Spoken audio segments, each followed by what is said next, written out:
नमस्कार। आमजन से जुड़े अहम मसलों पर हमारे विशेष प्रोग्राम मंथन में मैं महेंद्र शर्मा आपका स्वागत करता हूं। आज हम मंथन में चर्चा करेंगे साइबर क्राइम पर। जैसे जैसे देश और दुनिया में सूचना तकनीक का उपयोग बढ़ता जा रहा है, उसी के साथ साइबर क्राइम भी तेजी से बढ़ता जा रहा है। इस मुद्दे पर चर्चा के लिए हमारे साथ हैं भारतीय पुलिस सेवा के पूर्व अधिकारी डॉक्टर सीबी शर्मा और साइबर क्राइम पर रिसर्च कर रहे सचिन शर्मा। आप दोनों का कार्यक्रम में स्वागत है।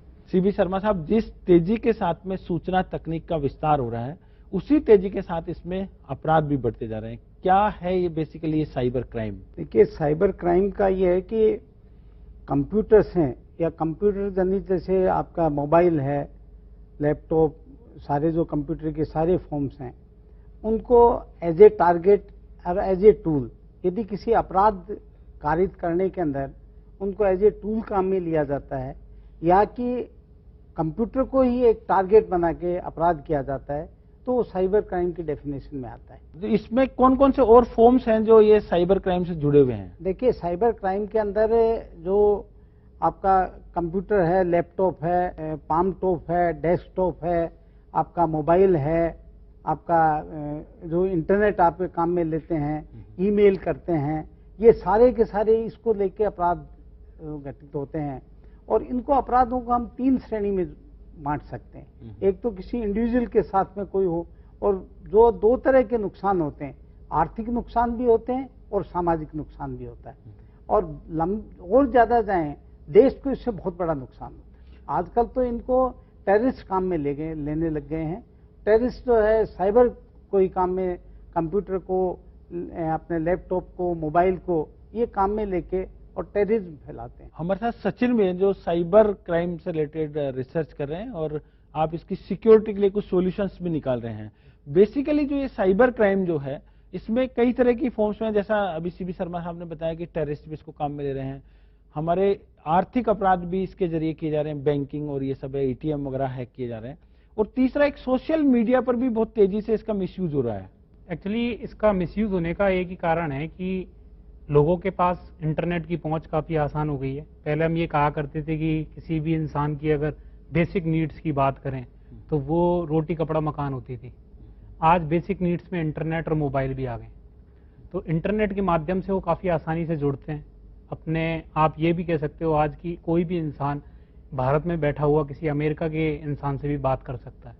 तो कम्युनिकेशन अगर इतना तेज हुआ है, तकनीक ने लोगों को एक दूसरे से जोड़ने का काम किया है, तो साथ साथ ये भी हुआ है कि उस तकनीक ने जो क्रिमिनल्स हैं उनको भी एक ऐसा प्लेटफॉर्म दिया है जिसके थ्रू साइबर क्राइम को तेजी से बढ़ाया जा सके। सीबी शर्मा साहब, मैं आपसे जानना चाहूंगा कि इन्होंने जैसा बताया कि एक तो क्रिमिनल्स इसका उपयोग करने लग गए, और एक आमतौर पर जो क्रिमिनल नहीं है लेकिन जैसे फेसबुक पर लोग काम कर रहे हैं, उससे जुड़े हुए हैं, व्हाट्सएप पर जुड़े हुए हैं, वहां भी इसका मिसयूज हो रहा है। वहां पे बहुत ज्यादा मिसयूज हो रहा है, लेकिन वहां पे मिसयूज क्रिमिनल माइंड है वो ही करते हैं। देखिए, फेसबुक के बारे में एक आपको इंटरेस्टिंग बात बताऊं, जो सारे दर्शकों को भी ये पता होना चाहिए कि 13 साल से कम उम्र के बच्चे फेसबुक से नहीं जुड़ सकते कानूनन, लेकिन हिंदुस्तान में 50% बच्चे 13 साल से कम उम्र के फेसबुक से जुड़े हुए हैं।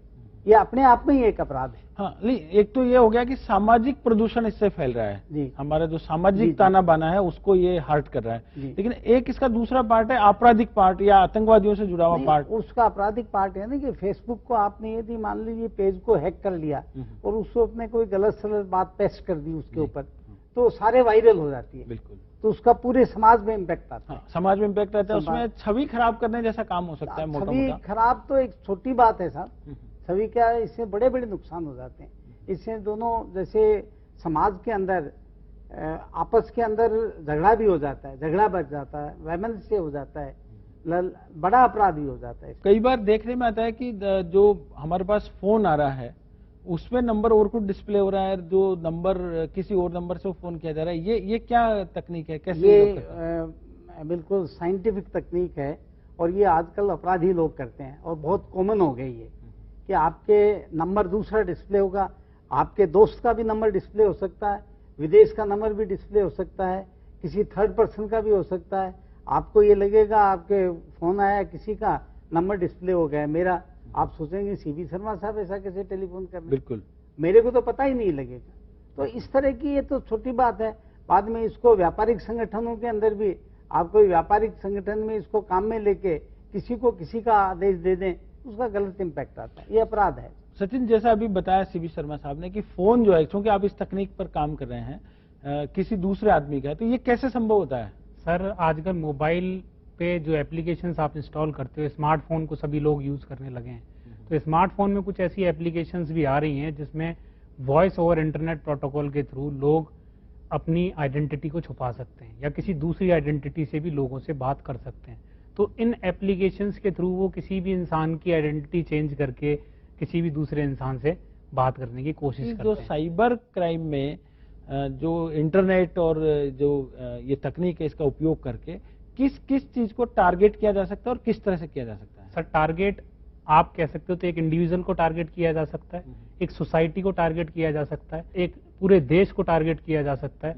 इसके अलावा किसी धर्म या किसी, जो आजकल देखते हैं कि बहुत ज्यादा एक दूसरे पे कमेंट किए जा रहे हैं या किसी पॉलिटिकल इश्यूज पे भी बहुत ज्यादा कमेंट किए जा रहे हैं, तो इन सारी चीजों को देखते हुए आप ये कह सकते हो कि इंटरनेट की जो पहुंच है वो काफी आसान है। कोई भी इंसान अपने विचारों को रखने के लिए, ये तो विचार का विषय रहा। जैसे अभी मैंने देखा कि एसीबी जो हमारे यहाँ राजस्थान का एक डिपार्टमेंट है, yes sir, anti corruption department, हाँ, उसी की वेबसाइट हैक कर ली। हाँ, तो गवर्नमेंट की वेबसाइट्स हैं, वो भी हैकर्स के काफी उस पे रहती हैं, टारगेट पर, जिससे कि वो अपना मैसेज लोगों तक दे सकें कि हमने आपकी वेबसाइट हैक की है।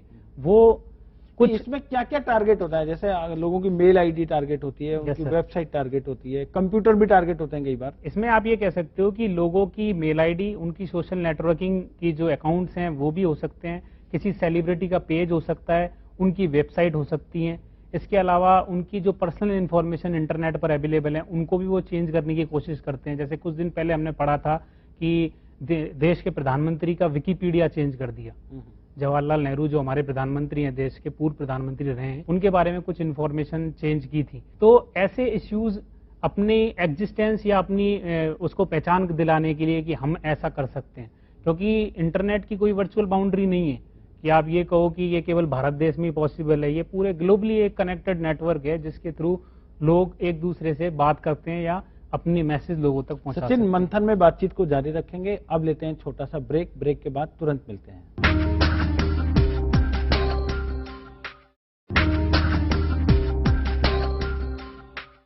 मंथन में आपका एक बार फिर से स्वागत है। आज हम मंथन में चर्चा कर रहे हैं साइबर क्राइम पर। इस चर्चा में हमारे साथ हैं भारतीय पुलिस सेवा के पूर्व अधिकारी सीबी शर्मा और साइबर क्राइम पर रिसर्च कर रहे सचिन शर्मा। सीबी शर्मा साहब, हमने एक वर्ड और सुना है, ये जो साइबर क्राइम और इससे जुड़ा हुआ है, टूल और टारगेट। टूल क्या है और टारगेट क्या है? टूल तो साधन के रूप में भी कंप्यूटर को या कंप्यूटर प्रोडक्ट्स को काम में लेते हैं, तो वो तो कहलाता है टूल। और कंप्यूटर वो खुद को ही डैमेज कर दें जी। जैसे मान लीजिए कंप्यूटर की इंफॉर्मेशन कंप्यूटर में फीड की हुई, वो आपने सारी कंप्यूटर से निकाल ली, या कि कंप्यूटर के अंदर आपने वायरस भेज दिया और पूरा कंप्यूटर के अंदर जो इंफॉर्मेशन थी वो सारी करप्ट हो गई, तो वो उसके अंदर कंप्यूटर उस पर टारगेट बन जाता है। हम ये भी जानना चाहेंगे, चूंकि आप पुलिस के बड़े अधिकारी भी रहे हैं, आपका इन चीजों से पहले वास्ता पड़ा होगा और अब आप इस मामले में रिसर्च भी कर रहे हैं, तो ये कौन कौन सी फॉर्म्स हैं जिन जिन को टारगेट किया जा सकता है, जिससे कि हमारे दर्शकों को ये पता रहे या वो सावधानी बरतें, किन किन चीजों को इस साइबर क्राइम से टारगेट किया जा सकता है? बैंक के अंदर आपका एटीएम है, आपका डेबिट कार्ड है, आपका अकाउंट है। आप यदि आप ई कॉमर्स में हैं तो आपके एटीएम से पैसे भी निकाल सकते हैं, आपके एटीएम से या क्रेडिट कार्ड से परचेज भी कर सकते हैं। कार्ड आपके पास है, व्यक्तिगत साइट्स को भी टारगेट किया जा सकता है। व्यक्तिगत साइट्स को, सरकारी जो साइट्स उनको भी टारगेट किया, सरकारी साइट्स को टारगेट करने में बहुत ज्यादा मतलब नुकसान हो सकता है। जैसे प्रधानमंत्री जी ने और मंत्री महोदय ने भी, डिफेंस मिनिस्टर महोदय जब यहाँ आए थे, उन्होंने भी कहा था कि अगला जो वार होगा वो डिजिटल होगा, क्योंकि आप किसी के पूरे के पूरे आप पावर हाउस को ही आप वो कर दीजिए, बंद कर दिए, क्रैश कर दीजिए। आपके जो ट्रेन चल रही है ये सारी इसी से चलेंगे। आपका एटॉमिक पावर का जो है वो भी इसी से है, वेबसाइट है उसकी भी। तो हम सचिन आपसे जानना चाहेंगे, जैसा सीबी शर्मा साहब ने कहा कि बैंकिंग के आपके लेन देन को प्रभावित किया जा सकता है, एटीएम को हैक किया जा सकता है, उसकी क्लोनिंग की जा सकती है, सरकारी वेबसाइट, तो इन सब से बचने के लिए या सावधानी के लिए क्या उपाय एक आम आदमी बरत सकता है? सभी बैंक्स अमूमन ये बताती हैं, अपने उनके एटीएम कियोस्क में भी लिखा होता है कि आप अपनी पर्सनल इंफॉर्मेशन को किसी के साथ शेयर ना करें। आपकी पिन है, आपके एटीएम नंबर हैं, ये जो कार्ड पे होते हैं, सीवीवी नंबर बैक पोर्शन पे होता है, इनको आप किसी के साथ शेयर ना करें, ये पर्सनल इंफॉर्मेशन होती है। क्रिमिनल्स ने आजकल एक नया रूट बना लिया कि वो आपको फोन करके ये बोलेंगे कि आपका एटीएम हैक हो गया है। तो लोग बाग अपने आर्थिक संबंधों को लेकर थोड़े कीन होते हैं, तो उनके पास जब ऐसा फोन आए कि आपका एटीएम हैक हो गया है या आपका कार्ड हैक हो गया, तो वो तुरंत अपनी सारी इंफॉर्मेशन बैंक अधिकारी समझ के उसको बता देते हैं। पर ऐसा कभी नहीं होता। रिजर्व बैंक की गाइडलाइंस में सीधा सीधा लिखा हुआ है कि बैंक कभी भी आपकी पर्सनल इंफॉर्मेशन मेल पर, मैसेज पर और किसी भी प्रकार के कॉल पर आपसे नहीं मांगेगी। तो ऐसी इंफॉर्मेशन आप कभी भी किसी को ना दें। कई बार लोग एटीएम पर अपना पिन लिख लेते हैं क्योंकि उनके पास एटीएम बहुत सारे होते हैं। तो अगर आपका पिन ही एटीएम पे लिखा हुआ है तो आपको कोई भी हैक कर सकता है। हम एटीएम के अंदर जा रहे हैं, वहां 3 से 4 लोग पहले से मौजूद होते हैं, तो वहां हमको सुरक्षा बरतनी होगी कि हम वहां पर जाएं तो कोई, हम पहले वहां देखें कि कोई ऐसा कैमरा या कोई ऐसी डिवाइस हमको ट्रैक तो नहीं कर रही, वहां एटीएम के अंदर कोई स्किमिंग डिवाइस तो लग रही या नहीं लग रही। तो अगर ऐसा कुछ है तो आप तुरंत आम आदमी को कैसे पता लगेगा कि एक स्कैनिंग डिवाइस लगी हुई है यहाँ पर? आप अगर स्किमिंग डिवाइस की बात करें तो जो भी एटीएम होता है उसके अंदर ये रूल है कि जहां हम कार्ड इंसर्ट करते हैं वहां एक एक्स्ट्रा एलईडी ब्लिंक करती है सर। अब अगर वहां पर कोई डिवाइस होगी तो वो डिवाइस उस पर्टिकुलर कार्ड स्लॉट के ऊपर ही होगी। तो अगर वो कुछ एक्स्ट्रा आपको वहां इक्विपमेंट दिख रहा है तो आप एक बार रिपोर्ट जरूर करें। या बैंक तो एटीएम का मामला, लेकिन जो बाकी चीजें हैं, हमारे मोबाइल है, फेसबुक है, व्हाट्सएप है, या और हमारी जो निजी जो साइट्स हैं, उनको हम कैसे बचा सकते हैं? सर, जितने भी आपके अकाउंट्स हैं, चाहे वो सोशल मीडिया से जुड़े हुए हैं, चाहे वो मेल से जुड़े हुए हैं, उनका सबका एक्सेस में आपके पासवर्ड के थ्रू होता है। तो आप अपने पासवर्ड्स को एक तो सिक्योर पासवर्ड बनाएं। आपके पासवर्ड काफी आसान नहीं होने चाहिए। आपके जितने भी अकाउंट्स हैं वो आपके मोबाइल के साथ इंटीग्रेट रहें। अगर कोई अनऑथोराइज एक्सेस होता है उस पर तो आपके मैसेज आता है तुरंत कि कोई नोटिफिकेशन कि आपके अकाउंट को इस ब्राउजर पर एक्सेस किया जा रहा है या यहाँ पर एक्सेस किया जा रहा है। तो उससे क्या है कि आपको एक इन्फॉर्मेशन मिल जाएगी कि आपके अकाउंट पे कुछ ना कुछ गलत हो रहा है। तो आप अपने मोबाइल को जरूर इंटीग्रेट करें उस आपके अकाउंट के साथ। सोशल मीडिया जितने भी प्लेटफॉर्म्स हैं उन्होंने सिक्योरिटी के लिए सारे फीचर्स दे रखे हैं। हम डिफॉल्ट फीचर्स पे चलते हैं जो दिए हुए। आप जाके अगर अपनी प्राइवेसी सेटिंग्स को एक बार चेंज करेंगे तो आपको शायद कोई हैक नहीं सचिन, एक और प्रॉब्लम आती है जब मैं मेरे मोबाइल पर या कोई भी एक आम आदमी अपने मोबाइल पर फेसबुक को लोड कर रहा है या व्हाट्सएप का लोड कर रहा है, तो उससे वो एक एक्सेप्टेंस मांगते हैं कि आपके सभी कॉन्टेक्ट नंबर्स और आपकी कन्वर्सेशंस को हम लोग देख सकेंगे, और उसको जब वो एक्सेप्ट करता है उसके बाद ही वो आगे कंटिन्यू बढ़ पाता है। अदरवाइज वो उसका ऐप भी डाउनलोड नहीं होता है। ऐसी स्थिति में वो अपनी शेयर कर देता है सारी चीजें। उससे कैसे बचा जा सकता है? कुछ एप्लीकेशंस ऐसी होती हैं जहां आपको अलाउ करना पड़ेगा कि आप इन इंफॉर्मेशन को दे सकें। जैसे अगर आप बात करें कि कहीं मैप की रिक्वायरमेंट है तो मैप वाली जितनी भी एप्लीकेशन है उस इंफॉर्मेशन को करना चाहिए। पर हमारी तो सारी चीजें चली गई ना। हाँ, वहां आपकी इंफॉर्मेशन जाती है। तो आप एक बार देख लें कि अगर आपको लगता है कि ये इंफॉर्मेशन यहाँ जानी चाहिए, आप फेथफुल, आपको लग रहा है कि ये सारा कुछ फेथफुल है, तो ही आप शेयर करें। जैसे कि एक ट्रू कॉलर नाम से ऐप आती है जिससे कि आप ये पता कर लेते हैं कि सामने जो कॉल आ रही है वो किस इंसान की है। अननोन नंबर्स भी पता चल जाते हैं। तो उस केस में वो आपकी कॉन्टेक्ट बुक को पूरे को सर्च करेगा। अब आप अगर वहाँ ऑप्शन, आप उससे कहते हो डू नॉट अलाउ, मैं इसको आपको एक्सेस करने का परमिशन नहीं देता, तो वो आपकी फिर कॉन्टेक्ट बुक को नहीं चेक करेगा। बिल्कुल, वो फिर और लोगों की कॉन्टेक्ट बुक को चेक करेगा। शिव शर्मा साहब, आप पुलिस के अधिकारी रहे हैं, वरिष्ठ। एक बड़ी प्रॉब्लम जो मैं देखता हूँ हमारे जो पुलिस प्रशासन के सामने भी आती है कि आदमी क्राइम कर देता है फेसबुक पर, चाहे जैसी कई बार सांप्रदायिक लोड कर तनाव जैसा बढ़े ऐसी सूचनाएं लोड कर देता है। उसको असेस करने के लिए जो जितनी भी कंपनियां हैं सोशल मीडिया से जुड़ी हुई, फेसबुक है, ट्विटर, इन सबके हेडक्वार्टर्स या मुख्यालय बाहर हैं, हमारे देश से बाहर हैं, तो कैसे त्वरित कार्रवाई करे पुलिस? ये बहुत बड़ी समस्या है सर।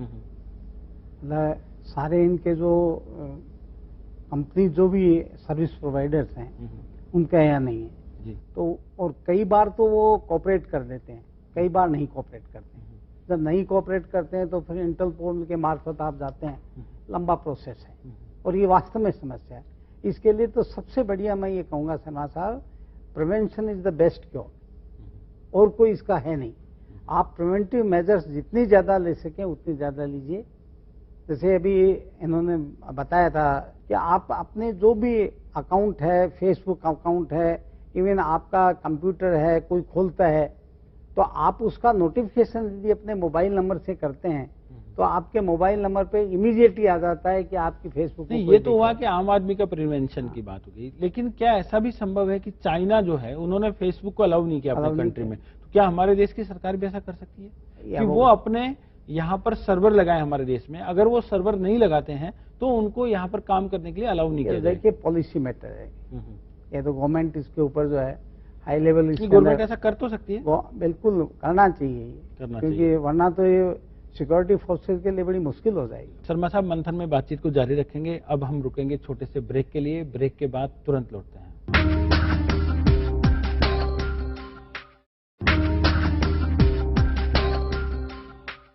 मंथन में आपका एक बार फिर से स्वागत है। आज हम मंथन में चर्चा कर रहे हैं साइबर क्राइम पर। सीबी शर्मा साहब, हमारे यहाँ का जो पुलिस प्रशासन का जो तंत्र है, क्या वो सक्षम है ये जो साइबर क्राइम है इससे निपटने के लिए? देखिए, आज के टाइम में तो मैं ये कहूँगा कि वो क्षमता है नहीं, मतलब पुलिस को काफ़ी इसमें मेहनत करनी पड़ेगी।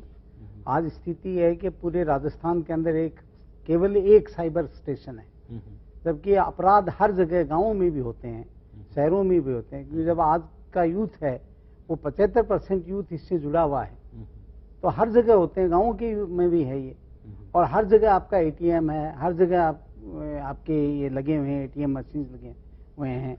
तो उसको देखते हुए एक पुलिस स्टेशन में ये संभव नहीं है। और दूसरा, उसके अंदर भी एक ये है, आदेश ये निकाल रखा है क्योंकि वो एक पुलिस स्टेशन इतना नहीं कर सकता, तो उसमें केवल 5 लाख से ऊपर के फ्रॉड केसेज हैं, उनको दर्ज करते हैं। अब मैं आपको ये बताना चाहूंगा साहब, फ्रॉड केसेज के अलावा मान लीजिए फेसबुक के ऊपर आपके गलत पेस्ट कर दी, बिल्कुल, या मान लीजिए कोई आपकी वेबसाइट हैक हो गई, बिल्कुल, तो उसको तो आप असेस नहीं कर सकते कि ये 5 लाख का हो कि 5 करोड़ है, 50 करोड़। बिल्कुल।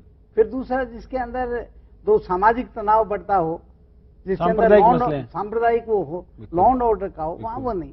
तो अब तो ये करना पड़ेगा कि हर पुलिस स्टेशन के ऊपर साइबर क्राइम की आपको यूनिट देनी पड़ेगी। बिल्कुल। और समस्या एक सबसे बड़ी क्या आती है शर्मा साहब, कागजों में सब हो जाता है, क्योंकि कंप्यूटर से सारे पुलिसमैन जो कांस्टेबल हैं वो 10 किलोमीटर दौड़ वाले हैं, और उनकी अच्छी हाइट है, अच्छा सारा है, 10वीं पढ़े लिखे हैं, लेकिन कंप्यूटर का कोई भी नॉलेज नहीं है, बिल्कुल नॉलेज नहीं है, तकनीकी ज्ञान का अभाव है, तकनीकी ज्ञान का अभाव है। इसलिए बहुत ही कोई वृहद स्तर पे पुलिस को इसके अंदर रिफॉर्म करना पड़ेगा। तो उनको कोई ट्रेनिंग का उनको जो इन सर्विस ट्रेनिंग पुरजोर देनी पड़ेगी, और या उसी गंभीरता नए लोगों की भर्ती हो, ऐसे जो नए लोगों क्वालिफाइड लोग हों। आप न पुरानों को कहाँ ले जाओगे? ठीक बात। आज तो पुलिस स्टेशन पुराने जो लॉ एंड ऑर्डर का मेंटेन का काम है, ट्रैफिक है, ऐसा वो करना बड़ा मुश्किल है। बजाय इसके मैं कह रहा हूँ इन सर्विस के लिए आप इसके, पर ये तो बड़ा दुर्भाग्यपूर्ण है ना कि पूरे राजस्थान में एक ही साइबर थाना है, कम से कम एक जिला मुख्यालय पर एक तो होना चाहिए। जिला मुख्यालय पे एक थाना नहीं होना चाहिए, मैं कह रहा हूँ साहब हर थाने के ऊपर एक यूनिट हो, और कम से कम एक जो तहसील स्तर का या सब डिवीजन स्तर का एक तो थाना जरूर होना चाहिए। और पुलिस के अलावा सामाजिक संस्थानों को भी पब्लिक को अवेयर करने के लिए, प्रिवेंटिव मेथड्स बताने के लिए, और इमरजेंसी रेस्पॉन्स, ये 3 मोस्ट इम्पोर्टेंट है। उसके बाद में पुलिस का वो आता है। कुल मिलाकर अभी हमारा जो पुलिस का जो तंत्र है खास तौर से, वो इसके लिए पूरी तरह सक्षम तो नहीं है। सक्षम कहाँ है? आज एसीबी की वेबसाइट हैक हो गई थी, तो बड़ा तो वो तो आश्चर्यजनक है। आश्चर्यजनक है। डीजीपी साहब को मैसेज आया था, वो भी है। तो जब लोग, अपराधी लोग इतनी हिम्मत कर लेते हैं, लेकिन वो मैसेज करने वाला पुलिस का आदमी है, तो मैं बता रहा, लेकिन उसकी हिम्मत है ना। आप ये देखिए, इसका मतलब ये है कि मैसेज उनके पास ये है कि पुलिस के चीफ को भी, डीजीपी को भी आपने कर दिया मैसेज, या एसीबी की वेबसाइट हैक कर ली, वो इतने सक्षम है, वो एक तरह से पुलिस को चैलेंज कर रहे हैं। पुलिस को चैलेंज है, तो पुलिस के सामने एक बड़ा चुनौती का काम है इससे निपटने का, बहुत बड़ा। सचिन, हम आपसे ये भी जानना चाहेंगे कि जो हमारे पासवर्ड्स हैं उसको हम लोग कैसे सेव करके रखें, या उसकी सीक्रेसी कैसे बरकरार रहे, और जो हैकर्स हैं वो हमारे पासवर्ड को हैक नहीं कर पाए या क्रैक नहीं कर पाए, उसके लिए आप क्या सजेशन देंगे? सर, सजेशन ये है कि आप अपने पासवर्ड को सिंपल ना रखें, उस पासवर्ड में कॉम्बिनेशन यूज करें कि आप capital letter, small letter, special characters, numeric characters, इन सब का कॉम्बिनेशन उसके अंदर आप यूज करें, जिससे कि अगर उसको वो क्रैक भी करना चाहेगा तो जो एल्गोरिथम्स हैं वो अलाउ नहीं करेंगे। और इसके अलावा अगर पिन की भी बात करूं, एटीएम के पिन की बात आती है कि कई लोगों को याद नहीं रहता और वो अपने एटीएम पे लिखते हैं, तो आप उनको उस तरीके से लिखें कि आप ही समझ सकते हो, कि मैं 1 को 4 समझ रहा हूँ, 2 को 7 समझ रहा हूँ, 8 को 5 समझ रहा हूँ, तो अगर वो एक्सेस भी करना चाहेगा तो वो उसको नहीं सचिन, पर एक और प्रॉब्लम है कि आदमी के पास आजकल कई सारे पासवर्ड हो गए, कई सारे एटीएम हो गए, कई मोबाइल का भी वो लॉक करके पासवर्ड रखते हैं, अपने फेसबुक अकाउंट का पासवर्ड है, तो कई बार आदमी खुद ही भूल जाता है कि मेरा कौन सा वाला पासवर्ड किसके लिए है। हाँ, इसके लिए आप इंटीग्रेटेड यूज कर सकते हैं। जैसे आपका फेसबुक अकाउंट है वो आपकी मेल आईडी से इंटीग्रेटेड होगा, आपका मेल है वो किसी सेकेंडरी मेल आईडी से इंटीग्रेटेड होगा, तो आप इंटीग्रेशन में कुछ इस तरीके से इस्तेमाल करें कीवर्ड्स का जिससे कि आपको याद करने में दिक्कत ना हो। तो अगर जैसे आपका मेल अकाउंट है, अगर वो आपके फेसबुक से इंटीग्रेटेड है और अगर आप फेसबुक का अकाउंट भूल जाते हो, पासवर्ड भूल जाते हो, तो वहां एक ऑप्शन आता है कि आई फॉरगेट माई पासवर्ड, तो मैं फॉरगेट पासवर्ड पे जाऊंगा तो मेरा जो लिंक आएगा वो मेरी मेल आईडी पे आएगा कि अब आप अपना पासवर्ड रीसेट कर सकते हैं। तो अगर आप भूल भी जाते हो तो वहां ऑप्शंस अवेलेबल हैं, तो आप अपनी सेकेंडरी मेल आईडीज को वहां इंटीग्रेट करके रख सकते हैं, अपने मोबाइल को इंटीग्रेट करके रख सकते हैं, जिससे मोबाइल पे भी नोटिफिकेशन आ जाता है कि आप अपने मोबाइल, आप इस कोड को डाल के अपना नया पासवर्ड जनरेट कर सकते हैं। सीबी शर्मा साहब, मेरा आखिरी सवाल आपसे है कि जिस तेजी के साथ में ये साइबर क्राइम बढ़ रहा है, तो इससे बचने के लिए और आप एक समाज को क्या मैसेज देना चाहेंगे? देखिए, समाज को से मैं ये निवेदन करना चाहूंगा कि एक तो इस अपराध की गंभीरता को समझ के इससे आप डरे नहीं, जो प्रिवेंटिव मेजर्स हैं वो बिल्कुल काम में लें आप। और मोटे तौर के ऊपर आप ये देखिए कि बच्चों की जैसे प्रॉब्लम आती है कई बार कि बच्चे जो हैं इसका कहीं मिसयूज तो नहीं कर रहे हैं, तो इसके लिए कुछ एक ऐसे जो सॉफ्टवेयर्स हैं, सॉफ्टवेयर कंपनी जैसी बना रही है उसके अंदर, जिससे आप उनको, जैसे पेरेंट्स हैं वो भी बच्चे को जब जरूरत पड़े, जब उसकी लोकेशन भी पता कर सकते हैं, वो क्या देख रहा क्या नहीं देख रहा वो भी कर सकते हैं। ये भी जरूरी है कि जो आप यदि इसको इंटरनेट को काम में ले रहे हैं, मोबाइल को काम में ले रहे हैं, लैपटॉप मोबाइल काम में ले रहे हैं, तो उसके साथ में प्रिकॉशनरी मेजर्स आप जरूर लें। सीबी शर्मा साहब और सचिन जी, अब मंथन में बातचीत को यही विराम देंगे। आप दोनों कार्यक्रम में आपका बहुत बहुत धन्यवाद। Thank you. अब मंथन में बातचीत को यही विराम देंगे। अगले रविवार एक और नए मुद्दे के साथ आपसे मुखातिब होंगे। तब तक के लिए नमस्कार।